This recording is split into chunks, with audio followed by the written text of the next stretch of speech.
Hello Malaysia and welcome back to Medical Today with me, Jared Ratnam. We just talked a little bit about eye strain, eyeglasses and technology moving forward. Coming back, we talk about cancer, the big C, something people don't want to talk about. It's the fourth leading cause of death in Malaysia, according to our specialists who are with me in the studio, in the flesh right now. We do have with us Dr. Aminudin Rahman. He's a consultant clinical and radiation oncologist from KPJ Damansara Specialist Hospital. And also joining us in the studio is Dr. Azura Daniel. She's a consultant clinical oncologist, KPJ Ampang Putri Specialist Hospital. Thank you very much for joining us. It's a pleasure to have the both of you in the studio, but it's not a very nice subject to talk about. Now, when we talk about telling people they have cancer, I'm sure all of us, all of you had to do it for the first time. What was your experience like? We'll start with you, Doc. Yeah, okay, thank you very much, Jared. It's a very pertinent question because obviously cancer is becoming very common in Malaysia and globally. Like you mentioned just now, is the fourth leading cause of death in Malaysia.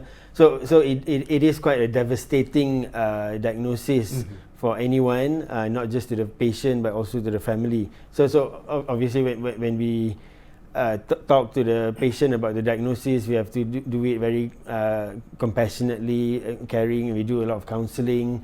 We explain to them that this is not a death sentence. Cancers are not supposed to be considered death sentences, depending on the type of cancer. Is there psychology to doing this, to talking to people, in order to easing them into it, or to ease them into it, sorry? Yeah.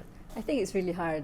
Even after so many years, I still find it difficult, and we have problems with the family as well. Sometimes they tell us not to tell the diagnosis to the patient. Well, the first time I would say I remember is during my training, where we want to break the bad news to the patient. What we try to do with the consultant is to get everybody in the support system to be there together, so that when we break the news, we don't just tell them you have cancer, but we also tell them that there are things that we can do to help them to go through the journey. Right. Now we have younger doctors coming into the system, and when they come under your tutelage or training, when it comes to talking to a patient, what do you tell them? Especially with cancer care, when you teach younger people, the 101 of speaking to someone, what's your basic advice that you give them? We have to talk to the patient and the family compassionately. I mean, we have to understand, especially in the Malaysian socio-cultural background, there's a lot of differences in cultural belief system between the races. Right. We are not so open like in the Western culture. So we have to speak to the patient and the family compassionately, and we have to understand their sensitivities. And like Dr. Azura mentioned just now, talking to the patient and family with compassion and counselling, a lot of support and giving them hope. Right. I think it's very important to give these patients hope that there is a cure for cancers, and it's not a death sentence. So these are some of the things that we touch upon during the initial consultation. Yeah. Very interesting. Now let's just dial back a little bit and take a look at what the area of speciality the both of you have picked. So you're a radiation oncologist and you're an oncologist. What is the difference? Maybe you can start with your area of speciality, Dr. Azura. Actually, I think both of us are clinical oncologists. Yeah, right. So clinical oncologists do both chemotherapy and radiotherapy. Right. There are other specialties under the medical side where they just do chemotherapy, and they are called the medical oncologists. So I think we do mostly chemo and radio. So the work is very much the same. Very similar. Now, when we talk about cancer care / management, I mean, from 10 years ago and now, how much has that changed? I mean, the oncology field has improved remarkably. That there's lots of new developments and discoveries nowadays compared to 10, 20 years ago. We now understand the cancer at the molecular and the genetic level, where we can predict the responses to therapy based on certain genetic tests and all that. I mean, the field has come a long way. And lots of advances in this radiotherapy as well in terms of technology. Now you've got IMRT, IGRT, stereotactic radiosurgery, which we may touch upon later on. Right. In the field of drugs, we've got previously we only used to have chemotherapy, but nowadays we've got targeted therapy, immunotherapy, drugs that harnesses the immune system to target the cancer cells. Right. So lots of new developments, and it looks promising. So that is why, coming back to giving hope to the patient and the family, that there is a cure for cancer, even for advanced cancers where we cannot cure the patients. We can control the disease for as long as possible and convert it to be something like chronic illness like diabetes and hypertension. So these are some of the things which has happened in recent years in the field of oncology. Right. Dr. Azura, coming back to you, when we talk about light at the end of the tunnel, do you see hope, in cancer treatment? Now, a lot of people say, when it comes to treatment, people just do it perfunctorily because they know, that the end result's not going to be good, but families still go through it. But of course, there are lots of success stories, isn't it? Yeah, definitely there is hope. I would say that there's been an explosion in the developments of treatment for cancer. It's becoming more precise. Right. And it's becoming more personalized, so very precise and personalized. So we also see the new treatment like immunotherapy, the use of our own immune system to treat cancer. And with this type of treatment, we do see long-term survivors. Right.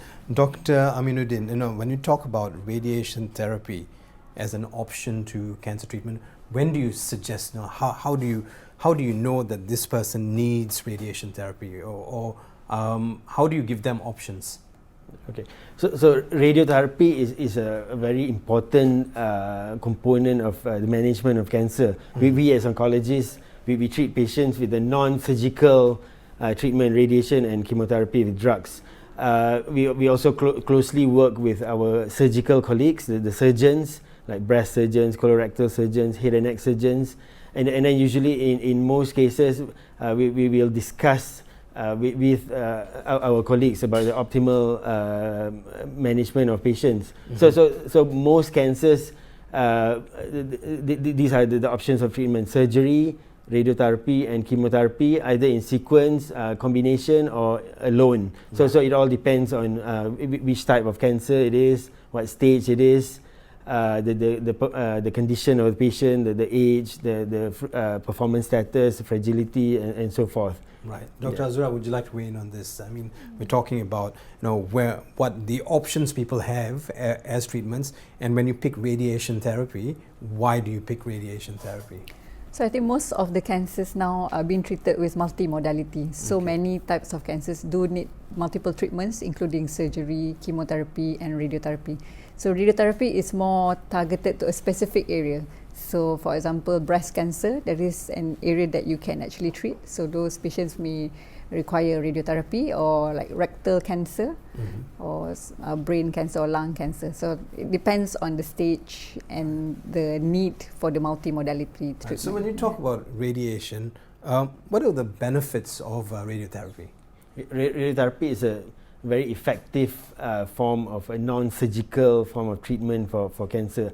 Like we've mentioned just now, we treat a lot of cancers with either surgery or radiation, but the advantage of radiation is we can preserve the organ at risk or that we're treating, and we can clear the cancer. Say for example, cancer of the larynx, voice box cancer. Patient commonly presents with mentioning that to me. hoarseness of voice and yes, yeah, okay. Patient commonly present with hoarseness of voice, and it does affect the function of the voice box. So obviously one option is surgery, but if the patient undergoes surgery, either part of the larynx is removed or the whole of the voice box is removed, and that's it. Patient would have lost the voice, and we have to use artificial voice box and all that. On the other hand, we have this radiotherapy where we can treat the cancer, the voice box and the cancer within it. We can clear the cancer, and also we can preserve the organ. Right. Meaning after the treatment, patient will have some side effects and all that, but after completing the treatment, once the cancer is cleared, we preserve the voice box, but we can clear the cancer. So that's the advantage of radiotherapy.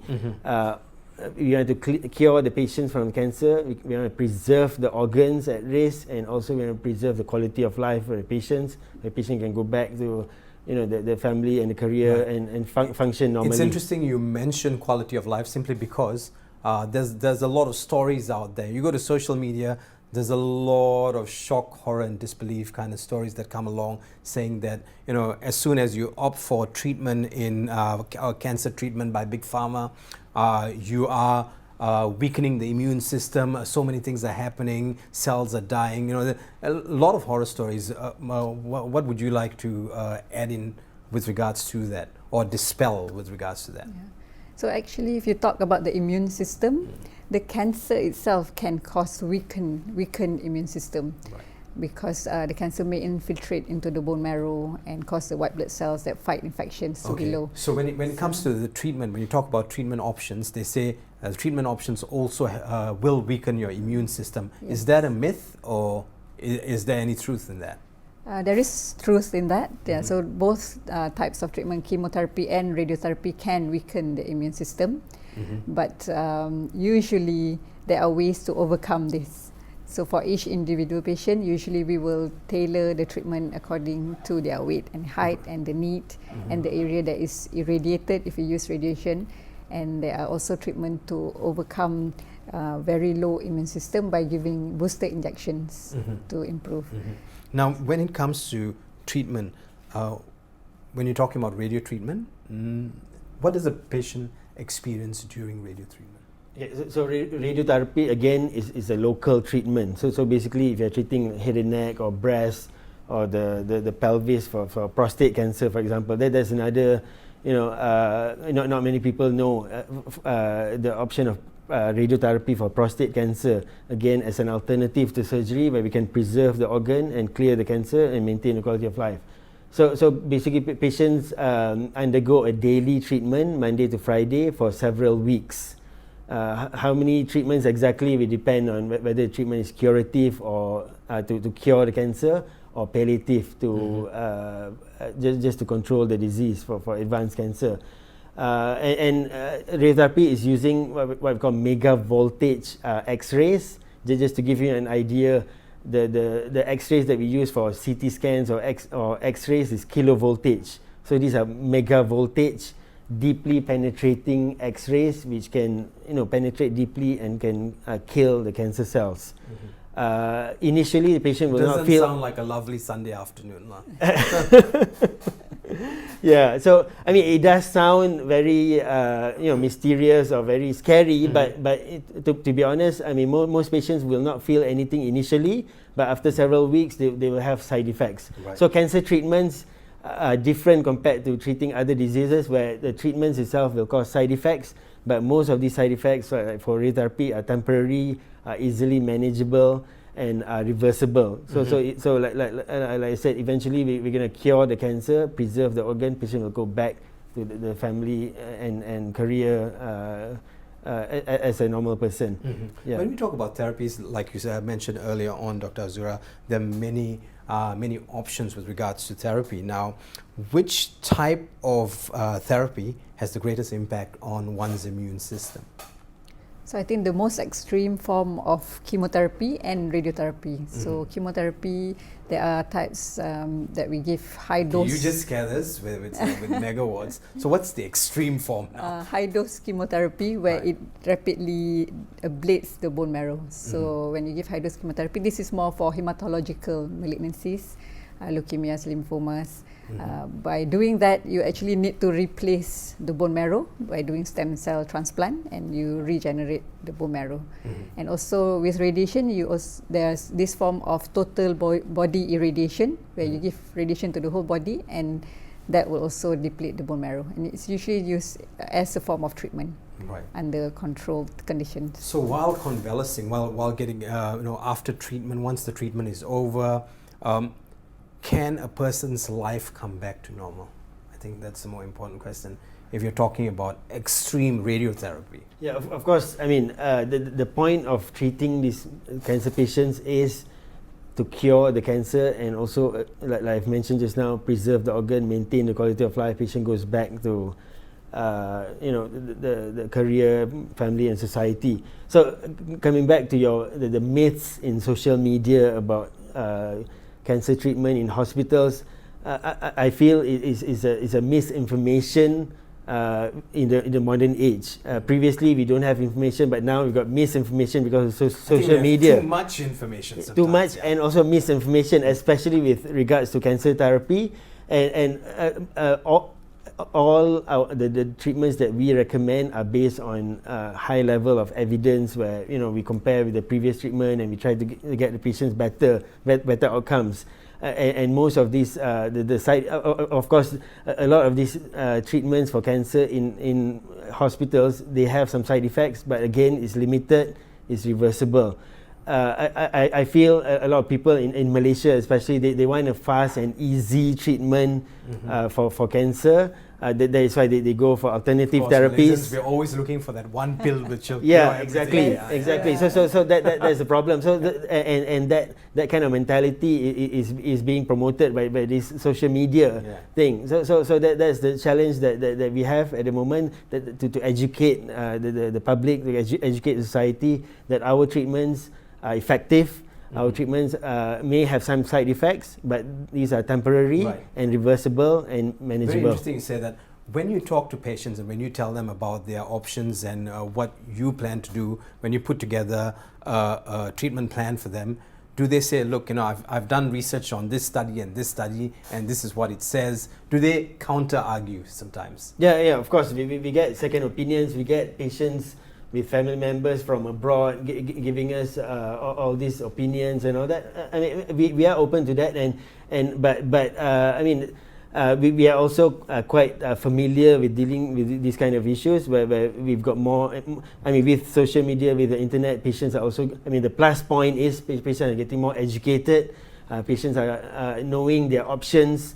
Like for prostate cancer, for example, it's not just surgery. There's radiotherapy and other options. So there are plus points from the information from the internet and social media.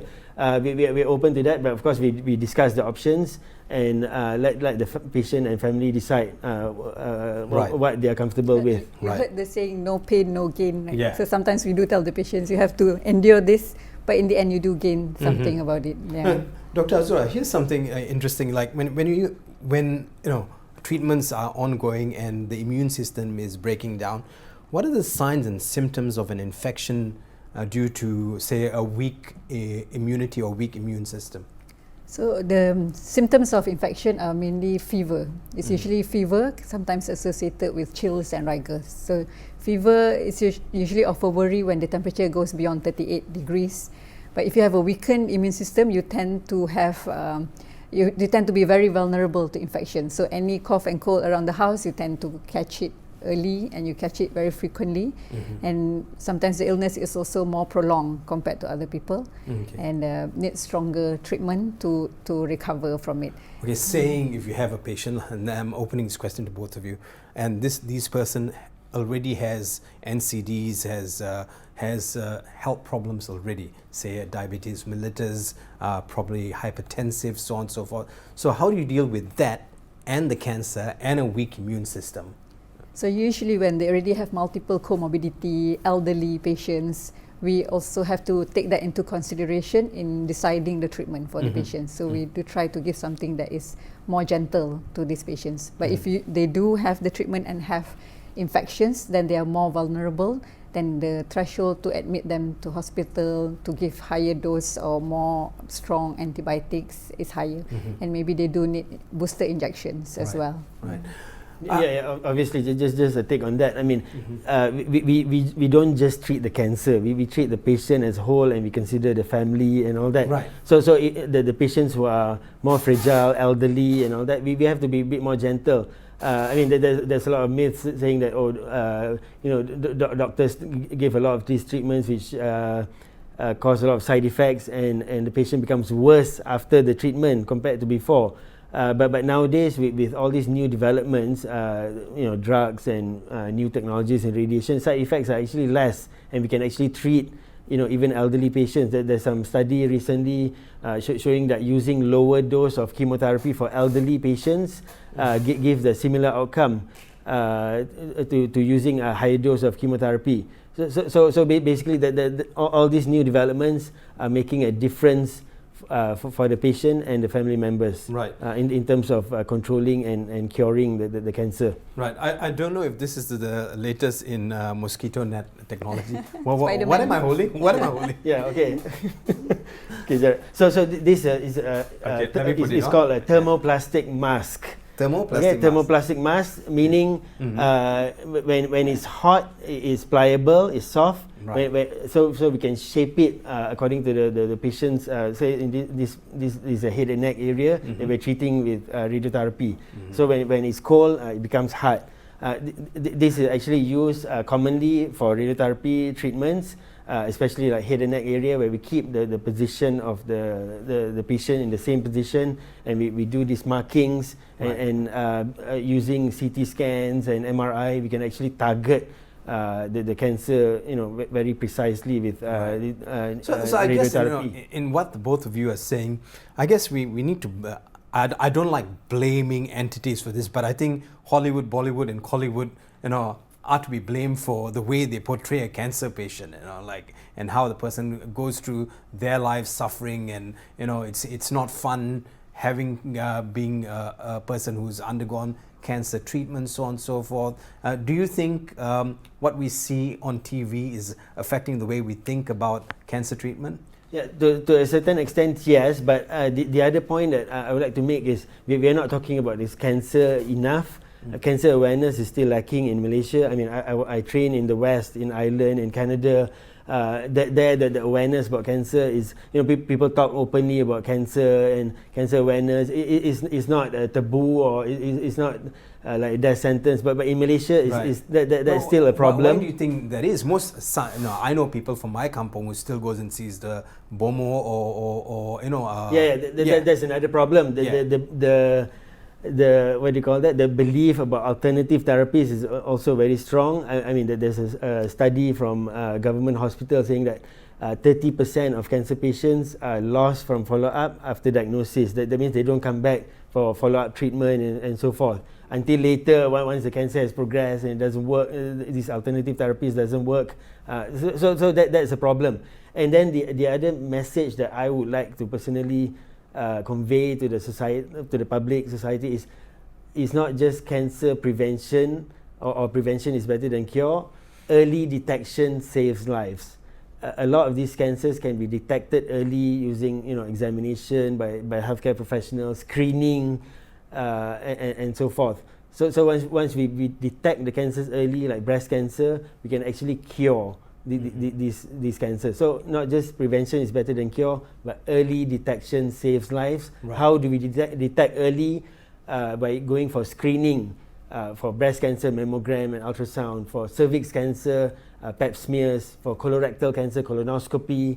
Even nowadays we're talking about lung cancer screening for smokers using a low dose CT scan. So we have to be active in this kind of screening programs. And I understand that the government has also introduced some of these screening programs for the B40 group of people, right. Which is very commendable.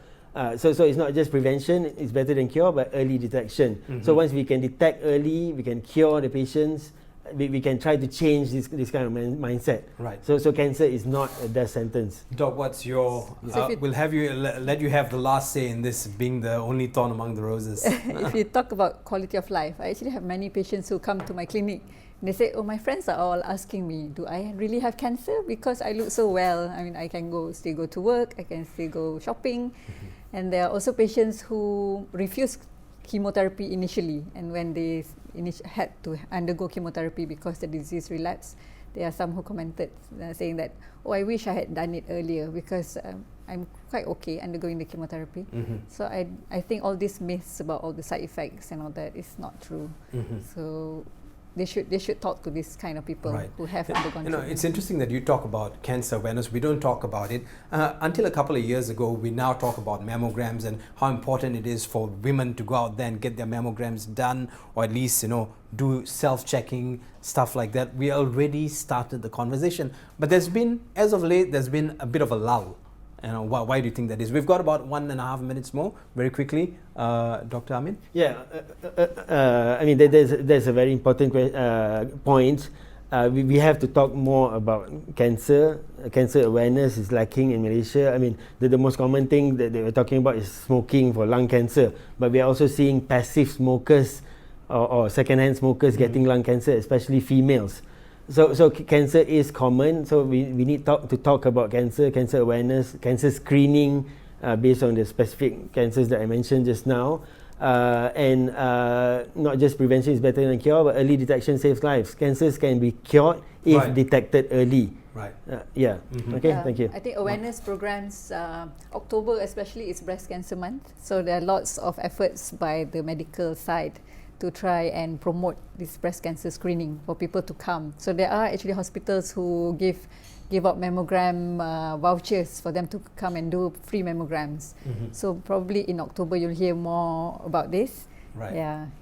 On that note, we'd like to thank Dr. Aminudin Rahman and Dr. Azura Daniel, one from KPJ Damansara Specialist Hospital and the other from KPJ Ampang Putri Specialist Hospital, joining us right here on Medical Today to talk about cancer care, management and also weak immune system. I hope you've gleaned a lot of information from this conversation. We'll take a short break and come back with more for you right here on Medical Today. Stay with us.